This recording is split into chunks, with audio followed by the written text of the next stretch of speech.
പെണ്ണിൻ്റെ വീട്ടിൽ പോയി പെണ്ണ് കണ്ട് പെണ്ണിൻ്റെ ഒപ്പം ഒരു 2-3 ദിവസമൊക്കെ താമസിച്ചിട്ട് അവന് ഇഷ്ടപ്പെട്ടുവെങ്കിൽ മാത്രമേ അവിടെ കല്യാണമുള്ളൂ. പൊതുവെ സ്ത്രീകളാണ് അവർ വേണ്ടാന്ന് വെക്കുന്നത്. അവരങ്ങനെ മൃഗങ്ങളെ വേട്ടയാടി തിന്നാറില്ല. ഈ ആമയൊക്കെ കിട്ടിയാൽ അവർ ചിലപ്പോൾ പിടിച്ചെന്നിരിക്കും. അതുപോലെ നായ്ക്കൊരു ബാക്കിയുള്ള ആദിവാസികളൊക്കെ ആയാലും കുറച്ചുകൂടി പ്രിമിറ്റീവാണ്. ശിരുവാണിയിലാണ്, മുത്തുകുളം റിസർവിൻ്റെ ടോപ്പിലാണ്. സെക്കൻഡ് വേൾഡ് വാറിൽ വീണ ഒരു ഫൈറ്റർ പ്ലെയിനാണ്. കുറേ അവശിഷ്ടങ്ങളൊക്കെ അവിടെ കിടപ്പുണ്ട് ഫൈറ്റർ പ്ലെയിൻ്റെ. സാറേ, അട്ടപ്പാടി എന്ന് പറയുമ്പോൾ ആദിവാസി ഊരുകൾ ഒരുപാടുള്ള സ്ഥലമാണ്. ഇവിടുത്തെ മനുഷ്യരുടെ ജീവിത രീതിയിലൊക്കെ എന്തെങ്കിലും സവിശേഷത? അവരുടെ സവിശേഷത എന്താണെന്ന് ചോദിച്ചാൽ, നാട്ടുകാരുമായിക്കൊണ്ട് ഇടപഴകുന്ന ഒരു ചിന്താഗതിക്കാരല്ല അവർ. അവരുടേതായ രീതിക്ക് പോവുക തന്നെയുള്ളൂ. അത് കല്യാണം കാര്യങ്ങളൊക്കെ ഉണ്ടെങ്കിലും അവിടെ ഊരുമൂപ്പന്മാർക്ക് പൈസ കൊടുത്തുകൊണ്ട് ഉള്ള കല്യാണമാണ്. പൈസ കൊടുക്കും. ചെക്കൻ ഒരു പെണ്ണിനെ കണ്ട് ഇഷ്ടപ്പെട്ടെങ്കിൽ ചെറുക്കൻ കൊടുക്കണം പൈസ ഊരുമൂപ്പന്മാർക്ക് കൊടുത്തിട്ട് അവിടെ ആ പെണ്ണിൻ്റെ വീട്ടിൽ പോയി പെണ്ണ് കണ്ട് പെണ്ണിൻ്റെ ഒപ്പം ഒരു 2-3 ദിവസമൊക്കെ താമസിച്ചിട്ട് അവന് ഇഷ്ടപ്പെട്ടുവെങ്കിൽ മാത്രമേ അവിടെ കല്യാണമുള്ളൂ. അതായത് ഊരുമൂപ്പന് അവനവൻ്റെ ആസ്തി അനുസരിച്ച് കൊടുക്കാം. എന്നാലും ഒരു ആദ്യകാലത്ത് ഒരു 80-88 കാലഘട്ടത്തിലൊക്കെ 500,000 രൂപയൊക്കെ കൊടുക്കും. 500 രൂപ അക്കാലത്ത് കൊടുക്കും. സ്ത്രീധനം പോലെ. സ്ത്രീധനം എന്ന് പറഞ്ഞാൽ പെണ്ണ് കെട്ടാൻ പോകുന്ന ചെക്കൻ അമ്മായിപ്പന് കൊടുക്കണം, അതായത് ഊരുമൂപ്പനും കൊടുക്കണം. അങ്ങനെ കൊടുത്തുകൊണ്ടാണ് അവരവിടെ അത് 2-3 ദിവസം ഈ ഊരുകളിൽ പോയി താമസിച്ച് ഊരുകളിൽ പോയിട്ട് ഈ സ്ത്രീകളോടൊപ്പം താമസിക്കുക. അങ്ങനെ താമസിച്ചിട്ട് അതിന് ശേഷമേ കല്യാണമുള്ളൂ. ഇഷ്ടപ്പെട്ടില്ലെങ്കിൽ അവർ വേണ്ടാന്ന് വെച്ച് വരും. പൈസ റീഫണ്ട് പൊതുവെ ഉണ്ടല്ലോ, പൊതുവെ സ്ത്രീകളാണ് അവർ വേണ്ടാന്ന് വെക്കുന്നത്. അതെന്താണെന്ന് വെച്ചാൽ അവരങ്ങനെ അവരുടെ ശീലം അതാണ്. ആ ഒരു സ്ത്രീകളാണ് വേണ്ടാന്ന് വെക്കുന്നത്. ഇപ്പോൾ ഭർത്താവിനെ വേണ്ടാന്ന് പറയുന്നു. അല്ലാതെ ഭർത്താവ് ആ സ്ത്രീയെ ഉപേക്ഷിക്കില്ല. അങ്ങനെയുള്ള ചിന്താഗതിയായിരുന്നു ആ കാലഘട്ടത്തിലൊക്കെ. ഈ അടുത്ത കാലത്തൊക്കെ ആദിവാസികളിപ്പം കുറേ കൂടെ അഡ്വാൻസ്ഡ് ആയല്ലോ. അവർ സ്ത്രീകളാണെങ്കിലും അവർ പഠിച്ച് നല്ല മിടുക്കരായി. അപ്പം ഡോക്ടർമാരൊക്കെ ഉണ്ടല്ലോ അട്ടപ്പാടിയിലൊക്കെ, ആദിവാസി സ്ത്രീകൾ. അവരുടെ ജീവിത രീതിയിലൊക്കെ വ്യത്യാസം വന്നിട്ടുണ്ട്, എല്ലായിടത്തും ഉണ്ട്. ഇപ്പോൾ ഊരിന് പുറത്തേക്കൊക്കെ താമസിക്കാൻ തുടങ്ങി അവർ. പണ്ടൊക്കെ അവർ ഊരുകളിൽ ഇഷ്ടംപോലെ ആൾക്കാർ കൂടി നിന്ന് കഴിയുന്നവരല്ലേ. ഇപ്പോൾ ഒറ്റയ്ക്ക് വീട് വെച്ചിട്ട് നല്ല വീട്ടിലൊക്കെ താമസിക്കുന്ന ആൾക്കാരുണ്ട്, നല്ല നല്ല വീടുകളിൽ. പണ്ട് ഏത് നല്ല വീട്ടിൽ താമസിച്ചാലും അവർ നിൽക്കില്ല. അവർക്ക് നല്ല വീട് കൊടുത്താൽ അവർ പൊളിച്ചു കളഞ്ഞിട്ട് അവർ മുറ്റത്തെ ഓലക്കൊണ്ട് അവരുടെ പുല്ലുകൊണ്ടുള്ള വീടുണ്ടാക്കും, അതിനകത്ത് അവർ താമസം. അങ്ങനെയുള്ള ആൾക്കാരുണ്ട്. ഈ ആനവായി കഴിഞ്ഞിട്ട് മേലെ തുടുക്കി എന്ന് പറഞ്ഞൊരു സ്ഥലമുണ്ട്. അവിടെ ഉള്ള ആൾക്കാർക്ക് നല്ല വീടുകൾ ഗവൺമെൻറ് വെച്ച് കൊടുത്തു.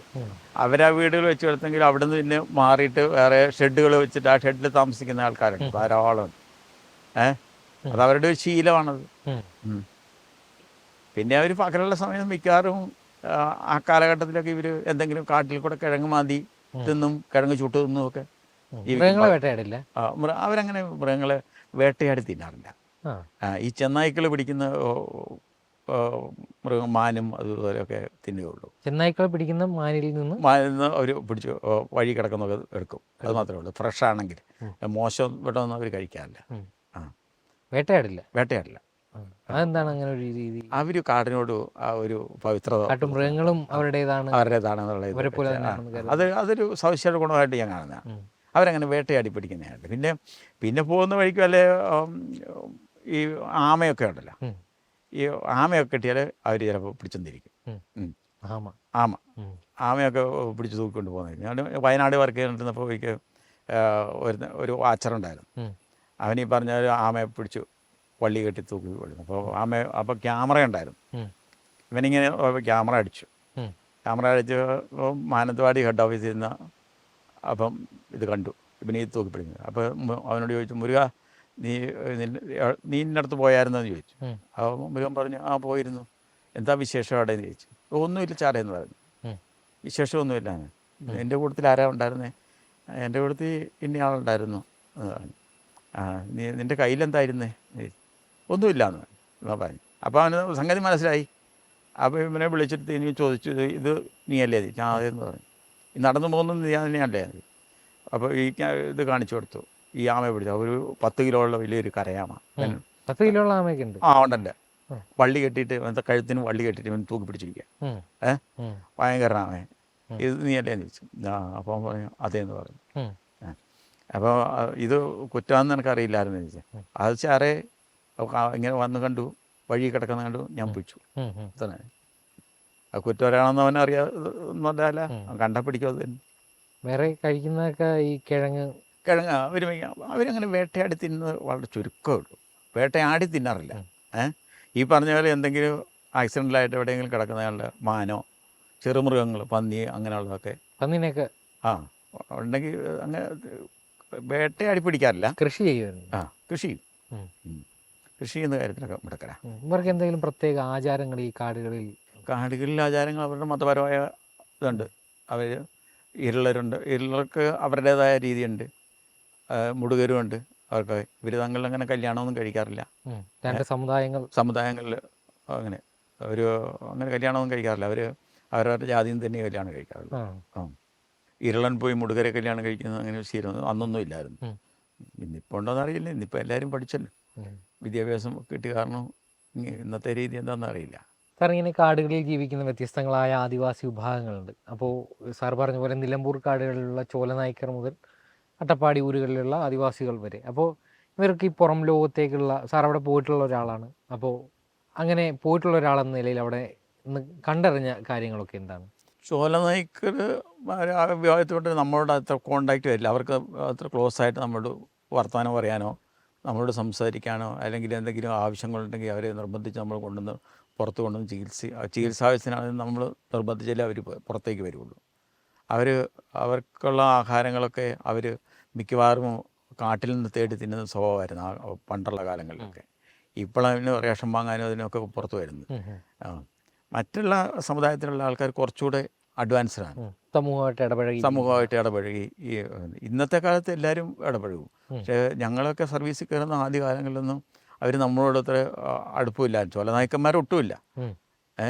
ഇവർ ബാക്കിയുള്ള ഇരുളർ, മുടുകർ അങ്ങനെയുള്ള ജാതിക്കാരൊക്കെ നമ്മളോട് ജോലിക്ക് വേണ്ടിയിട്ടും ബാക്കിയുള്ള ആവശ്യങ്ങൾക്ക് വേണ്ടിയിട്ടും ഫോറസ്റ്റുകാരോടൊക്കെ പറ്റി നിൽക്കുമായിരുന്നു. പിന്നെ അവർക്കൊരു ധാരണയുണ്ട്, പുറത്തുനിന്നുള്ള ആൾക്കാർ അവരെ പറ്റിക്കും എന്നുള്ളൊരു ധാരണയാണ് അവർക്ക് ആ കാലത്തുണ്ടായിരുന്നു. അത് കാരണം അവർ നമ്മളോടൊന്നും അത്ര വലിയ ക്ലോസ് കോണ്ടാക്റ്റിന് വരില്ല. പിന്നെ ചൂഷണം ചെയ്യുന്നുള്ളൊരു പേടി കാരണമായിരിക്കാം. സാർ, അതുപോലെ തന്നെ ഈ ആദിവാസികൾക്കിടയിലെ ആചാരങ്ങൾ പറയുമ്പോൾ ഈ മല്ലീശ്വരൻ മുടി, അവിടുത്തെ ഒരു രീതി എങ്ങനെയാണ്? മല്ലീശ്വരൻ മുടി എന്ന് പറഞ്ഞാൽ ഒരു ഹില്ലേറിയാണ് ശരിക്കും. അത് ഒരു മലയുടെ ടോപ്പാണ്. അപ്പോൾ അതിന് താഴെയായിട്ട് ചെമ്മണ്ണൂർ എന്ന സ്ഥലത്ത് ഒരു ശിവക്ഷേത്രമുണ്ട്. ആ ശിവക്ഷേത്രത്തിൽ ശിവരാത്രിയുടെ അന്നാണ് ഇവർ ആ മല്ലീശ്വരൻ മുടിയിൽ ഇവർ ആദിവാസി എല്ലാ ഊരുകളിലെ ആദിവാസി മൂപ്പന്മാർ വരും. മൂപ്പന്മാരാണ് ഈ അമ്പലത്തിൻ്റെ നടത്തിപ്പുകാർ, ഈ ചെമ്മണ്ണൂരുള്ള ഈ ശിവക്ഷേത്രത്തിന്. അപ്പോൾ ശിവക്ഷേത്രത്തിന് ശിവരാത്രിയുടെ 2 ദിവസം 3 ദിവസം മുന്നേ ഇവർ മല്ലീശ്വരം മുടിക്ക് പോകും.